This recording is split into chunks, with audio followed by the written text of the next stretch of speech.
Hajde të bëro rasim.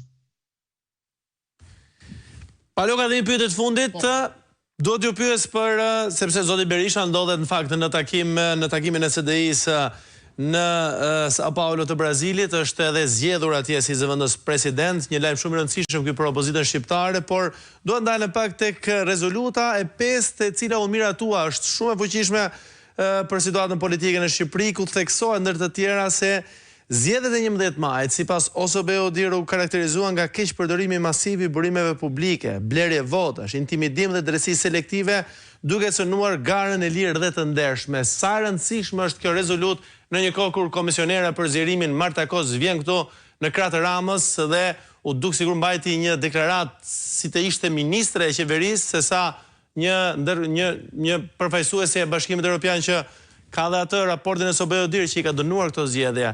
Zonja Kos deklaroi se ishin të lira dhe të ndershme. Sa rëndësishme është kjo rezolut për opozitën, zoti Paloka, në një kohë kur duket sikur ka një mbështetje pa kufi dhe pa kuptim për mazhorancën nga europianët paktën, se nuk shihet kjo mbështetje nga amerikanët kohëve të fundit. Po tani nga kjo e dyta, Arnold. Po. Unë në atë moment, madje para se të dilnin reagimet nga Partia Demokratike, bëra një deklarat timen për zonjën Kos. Madje që në fillim, që kur ajo tentoi të mbronte, nuk ishte nevojë ta mbronte se nuk e sulmoi askush ambasadorin e saj këtu, dhe më pas me qëndrimet që mbajti ndaj Shqipërisë, dhe kjo që e fundit, kjo ishte për t'i vënë qershin sipër tortës. Deklarimi skandaloz që zgjedhet Shqipëri pas ka gjën tjera dhe të ndershme. I thash, ne nuk na bëjnë më impresion këto. Ne kemi parë të çohet të vi nga Amerika sekretari i shtetit Blinken për të ardhur në Shqipëri për gjysore dhe për të thënë që ne kemi udhëhesin më madhështor të Ballkanit e të Evropës e Tiranës. Që nuk na bën përshtypje një burokrate që merr rrogën aty në zyrat e Brukselit. Nga këto kemi kalu shumë, Vlautine, Mogherine, këto vinë, marrin rrogën këtu, Kerama, pastaj shohim si ky Fleckensteini që mbasi e qërruan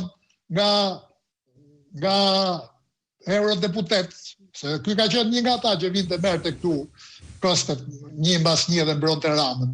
E që ruan nga eurodeputet tash është këshilltar në Parlamentin shqiptar. Mbase do ta shohim në këtë zonjë në një ditë na vi këshilltare këtu, po këtyre ja kemi marrë dorën. Ju ka dalë boja. Këto përveç se vetë diskreditohen, për shqiptarët nuk kanë asnjë domethënie. Se Rama, nga të vëndër tjetër, ka një të mirë thonjsa në këtë aspekt. Ai ata që i ble dhe ata që i kanë xhep i degeneron, i diskrediton, nuk i ruan.